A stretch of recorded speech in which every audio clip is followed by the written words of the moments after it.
Okay अभी हमारे पास दो ऑप्शंस हैं आज की क्लास में। एक तो एज स्केड्यूल्ड हमारा जो आज का लेक्चर था वो इंटरव्यू से रिलेटेड था, बट इन लास्ट क्लास हमारा कुछ पार्ट सिचुएशन रिएक्शन टेस्ट पे के बाद ओपीआई से रिलेटेड जो चीज़ें थी वो हमारी शायद मिस हो गई हैं। सो इफ़ यू से देन आई थिंक हम लोग उसको पहले कंटिन्यू कर लेते हैं ताकि वो हमारा सेशन कंप्लीट हो जाए, और उसके बाद हम लोग जो इंटरव्यू की क्लास है वो फिर हम नेक्स्ट सेशन में कंडक्ट कर लेंगे।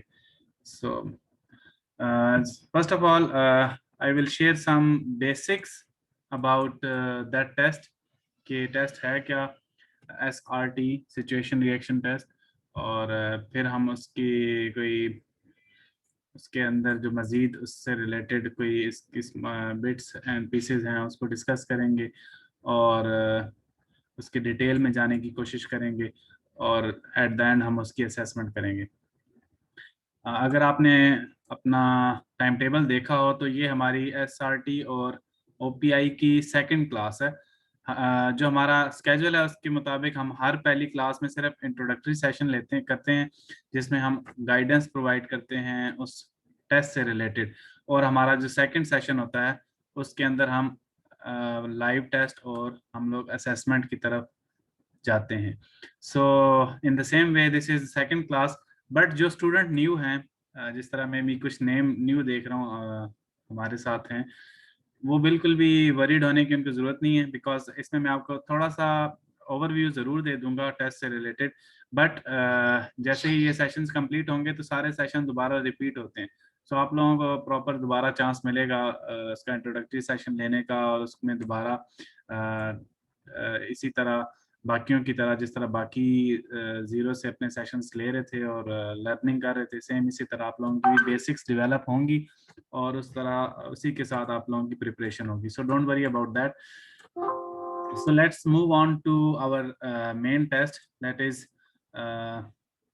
API test. अच्छा, API टेस्ट होता क्या है? Let me type it again. API test, API test क्या है, कैसे है, क्यों है, कहाँ ऐड हुआ है? साइकोलॉजिस्ट टेस्ट के अंदर API test, OPI sorry it's OPI test add हुआ, that is called as occupational personality interview, और you can also call it occupational personality questionnaire. अगर आप क्वेश्चनेयर का वर्ड पे फोकस करें, गौर करें, तो क्वेश्चनेयर से आपको आइडिया हो जाएगा कि it is some kind of a scale जिसके ऊपर आप रेटिंग करेंगे। ठीक है, तो ये एक स्केल है, लाइकेट स्केल, जिसके ऊपर आप लोगों की रेटिंग्स होती हैं, और आपने अपनी पर्सनैलिटी अपने आप को जज करके ही उनकी रेटिंग करनी है। Let me share one example with you ताकि आपको आइडिया हो कि मैं किस चीज़ की बात कर रहा हूँ। This is something like that, ऐसा इस तरह का टेस्ट आएगा। आई आई मेक फ्रेंड्स इजीली, एक जुमला आएगा और नीचे आपने इसको रैंक करना है, रेटिंग देनी है इसको 7 पॉइंट लाइकेट स्केल के ऊपर, और बताना है कि ये जुमला मेरे पर्सनैलिटी पे कितना फिट उतरता है। So I make my friends easily, आप इस स्टेटमेंट से एग्री करते हैं, स्ट्रांगली एग्री करते हैं तो 7 पे क्लिक करेंगे। अगर आप मोस्टली एग्री करते हैं, अगर आप स्लाइटली एग्री करते हैं, या अगर आप इसके बारे में आपको इन्फॉर्मेशन नहीं है, आप कंफ्यूज हैं, तो न्यूट्रल। अगर आप डिसएग्री करते हैं थोड़ा बहुत, अगर आप थोड़ा ज़्यादा डिसएग्री करते हैं, और अगर आप 100% डिसएग्री करते हैं, then you will rate it as 5। So 1 से लेके 7 के दरमियान इस स्केल की रैंकिंग करनी है इस सेंटेंस की आपने, और दोनों एक्सट्रीम हैं।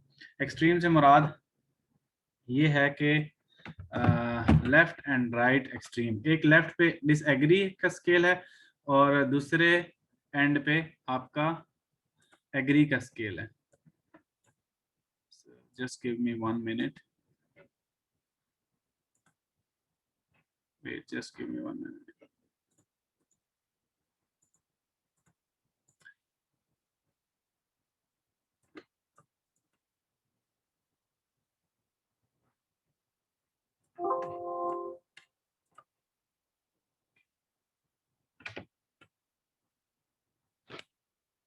ओके, सो ताकि आप लोगों को पता चले कि मैं क्या बात कर रहा हूँ, आप लोगों को मेरे बॉडी लैंग्वेज के बारे में भी आइडिया हो, इसलिए मैंने अभी कैमरा ऑन किया अपना। Okay, so this is all about, ये टेस्ट है और इसके 150 अराउंड क्वेश्चंस आएंगे और आपने उन सब को रैंकिंग करनी है। इसकी कुछ मोटी मोटी टिप्स मैं आप लोगों के साथ शेयर कर देता हूँ। मैंने अभी जनरली बता देता हूँ आप लोगों के। सबसे इम्पोर्टेंट है जो स्टूडेंट्स हमेशा आई थिंक हेल्प लेते हैं गूगल से या फिर किसी मेंटोर से हेल्प लेने की कोशिश करते हैं, या फिर कोई स्टूडेंट परफॉर्म करके आता है ये टेस्ट, या रिकमेंड होके आता है, या वो नॉट रिकमेंड भी इवन होके आता है, तो वो कोशिश यही होती है इससे आप इंफॉर्मेशन लें और वो आपको कुछ ना कुछ टिप्स देता है। So don't I think copy anyone, specially Google, और किसी की भी आपने नहीं सुननी। कोशिश यही करनी है कि जो आपकी एग्जैक्टली रैंकिंग बनती है पर्सनैलिटी से रिलेटेड, आप उस पे ही जाएं, वही आप रिस्पॉन्ड करें। But there are few tips जो मैं आपको अभी प्रोवाइड करूंगा और होपफुली कि ये आपको हेल्प करेंगी ड्यूरिंग योर सिलेक्शन। जिसमें सबसे इम्पोर्टेंट टिप है कि आपने सबसे कम न्यूट्रल पे क्लिक करना है। Neutral means you don't know about your personality, और या फिर आप कंफ्यूज हैं, नंबर 1 आप कंफ्यूज हैं, नंबर 2 आपको अपने बारे में पता नहीं है, नंबर 3 आप कुछ छुपाना चाह रहे हैं। So these are major points जिससे जो कि एक क्वेश्चन मार्क होगा फॉर एग्जामिनर्स, फॉर साइकोलॉजिस्ट।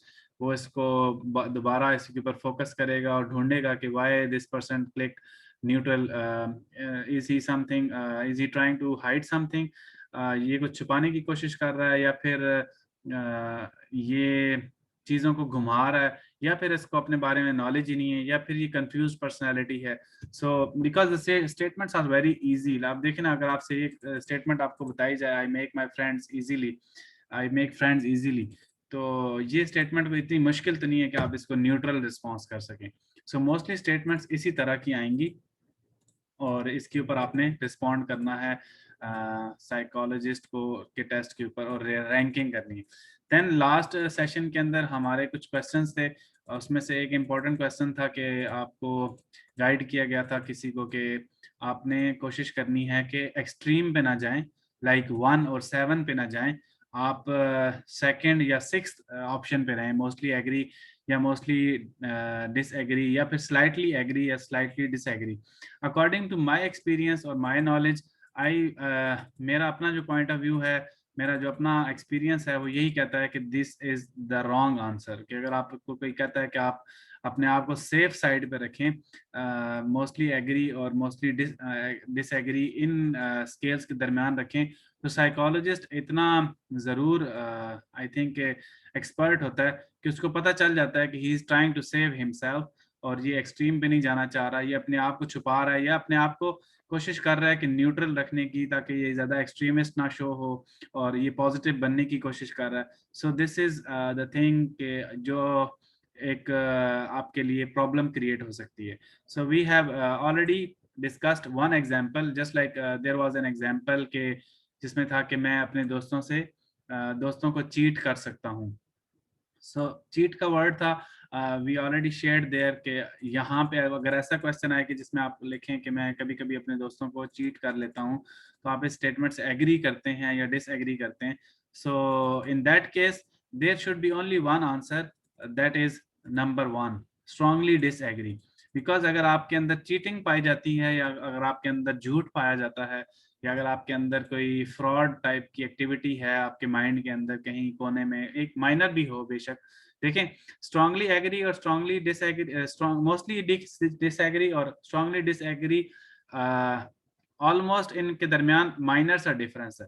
तो माइनर भी अगर आपके अंदर चीटिंग है, माइनर भी अगर आपके अंदर लाए है, तो you will not be recommended, आपको वो अपने पास नहीं रखेंगे। उन्हें पता है कि लाइफ में, आर्मी लाइफ के अंदर आपको कई ऐसी अपॉर्चुनिटी मिलेंगी जहां पे आप मुल्क के साथ गद्दारी कर सकते हैं, कई ऐसी अपॉर्चुनिटी मिलेंगी जहां पे आप अपनी जान बचा सकते हैं। सो कई ऐसी अपॉर्चुनिटी मिलेंगी जहां आप किसी को धोखा दे सकते हैं। तो you will avail definitely. If अगर आपके पास 1% भी आपके अंदर प्रॉब्लम है आपकी पर्सनैलिटी के अंदर, तो आप ऑफ कोर्स सेलेक्ट नहीं होंगे। सो मैंने उस दिन यहाँ पे एक, अगर आपको ये स्लाइड नज़र आ रही है सबको, तो मैं यहाँ पे कुछ चीज़ें टाइप करके आपको दोबारा एक्सप्लेन कर देता हूँ इस रैंकिंग को। So it will be easy for you to to understand, let me write something. मैंने ऑलरेडी एक्सप्लेन किया हुआ है इसका पिछली क्लास के अंदर, but for new students I will explain again. So there are 7 scales, like 7 points जिसके ऊपर आपने रैंकिंग करनी है. तो अगर रैंकिंग 100% हो, 100 को कंसिडर किया जाए और 7 पॉइंट्स हो, तो आंसर क्या आता है? हम लोगों ने उधर डिस्कस किया था उस दिन. It is around 14%, right? I think so. Okay, so around, I am talking about approximately. Okay, approximately it is around 14%. So 14% means that there are 14 plus 14 plus 14 plus 14 plus 14 plus 14 plus 14. Okay, just like that, 714 in it. तो ये approximately मैं बता रहा हूँ इसको. शायद ये 100 complete ना हो, बिकॉज जो पॉइंट्स भी हैं कुछ इसके अंदर आते हैं points. So it is just approximate. 7 point Likert scale के ऊपर आपकी पूरी रैंकिंग हुई हुई है. अब इस रैंकिंग का मतलब ये है कि अगर आपसे कहा जाता है कि आप झूठ बोलते हैं और आप फॉर एग्जांपल आप आंसर देते हैं कि मैं मोस्टली डिसएग्री. स्टेटमेंट है कि do you lie.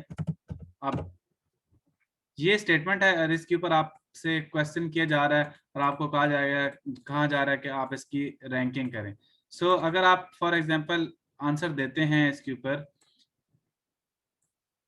Strongly neutral का अगर आंसर देते हैं, neutral means that is 50-50. Neutral means कि आप का आंसर जो है वो 50-50 है, बिल्कुल मिडल में है ना. न्यूट्रल 4th नंबर पे 3 पॉइंट्स ऊपर हैं और 3 पॉइंट्स नीचे हैं. Neutral is in the middle. That means कि न्यूट्रल 50-50 है. सो अगर आप न्यूट्रल आंसर देते हैं, दैट मींस कि आप कभी झूठ बोलते हैं और कभी नहीं बोलते. तो ऐसी पर्सनैलिटी पे कोई भी ट्रस्ट नहीं करेगा कि अगर आप कभी चीटिंग कर लेते हैं, कभी धोखा दे देते हैं, कभी नहीं करते. So if you place neutral to this question, of course आपको रिकमेंड वो नहीं करेगा, बिल्कुल भी नहीं करेगा. अब उसको पता है कि ये कल को हमें कोई अभी भी जो बातें बता रहा है शायद आधी झूठी हो आधी सच्ची हो. So they will not trust you. So in this way they will rate your ranking, they will rate your score. For example if you rate mostly disagree. Mostly disagree का मतलब ये है कि आप इस पूरी सिचुएशन से 70-30 लाइक दिस. क्या आप 70% कहते हैं कि मैं चीटिंग कर लेता हूँ, चीटिंग नहीं करता, बट 30% स्टिल आपकी पर्सनैलिटी के अंदर चीट एग्जिस्ट करती है या झूठ एग्जिस्ट करता है. सो इन दिस केस आप अगर आपसे अब मैं क्वेश्चन करूं फॉर एग्जांपल कि आप का कोई दोस्त हो या आपका कोई जानने वाला हो जिसके साथ आप बिजनेस करना चाह रहे हैं, वो आपको कहे कि यार मैं आपके साथ बिजनेस तो करूंगा लेकिन प्रॉब्लम ये है कि मैं कभी कभी झूठ बोलता हूँ, लेकिन बहुत कम बोलता हूँ, लेकिन कभी कभी झूठ बोलता हूँ. सो ऑफ कोर्स आपका रिस्पॉन्स क्या होगा? आपका रिस्पॉन्स ऑफ कोर्स यही होगा कि मैं आपके साथ काम नहीं कर सकता. आपका कोई पता नहीं है किसी ऐसे मेजर टाइम पे जब कंपनी को जरूरत हो और आप छोटा सा झूठ बोलें जो आपका बेशक वंस इन अ लाइफ हो, वंस इन अ ईयर हो बेशक, तो लेकिन वो हमारे लिए एक प्रॉब्लम बन सकता है. हमारा बिजनेस आपके साथ नहीं चल सकता. सो इन योर केस अगर आप कोई बिजनेस पार्टनरशिप करने जा रहे हैं या फिर आप किसी के साथ कोई दोस्ती लगाना चाह रहे हैं और आपको पता है कि ये बंदा झूठ बोलता है, सो आप उसका ट्रस्ट नहीं करते. Why army will trust you, why air force और any services will trust you, जिनको पता है कि आपको वो आप जब हायर करेंगे एज एन ऑफिसर तो आपके साथ एक काफ़ी स्टेक, पूरे मुल्क का स्टेक इन्वॉल्व होगा, आपके साथ एक टीम होगी, आपके जूनियर्स होंगे जो आपके अंडर काम कर रहे होंगे, वो सारे के सारे आप पे डिपेंडेंट होंगे. और आपने मेंशन किया हुआ है कि भाई कभी कभी ऐसा होता है कि मैं झूठ भी बोल देता हूँ, कभी कभी ऐसा होता है कि मैं चीटिंग भी कर लेता हूँ. So in that case what will happen? Definitely एक पूरे मुल्क का स्टेक आपके साथ इन्वॉल्व है, वो आपको ट्रेन कर रहे हैं, आपके ऊपर पैसा लगा रहे हैं, इन्वेस्टमेंट कर रहे हैं. For what? For the thing कि आप एक वक्त आए कि आप मुल्क को धोखा दे के निकल जाएं. सो these are the answers that will directly link to not recommendation. So I think कि आप दोबारा से इसको रिव्यू करें. अगर आपने किसी से कोई गाइडेंस ली है अपने हर सवाल पे, खास तौर पे ऐसे क्वेश्चंस जो कि लिंक करते हैं आपकी पर्सनैलिटी से और उसके अंदर कोई प्रॉब्लम या फिर कोई नेगेटिव थिंग से रिलेटेड हो, जो कि मुल्क के लिए अच्छी ना हो, जो कि जॉब के लिए अच्छी ना हो, जो कि फैमिली के लिए अच्छी ना हो, जो कि आपकी सोशल लाइफ के लिए अच्छी ना हो. So these are minor things जिसके अंदर सबसे इम्पोर्टेंट है चीटिंग.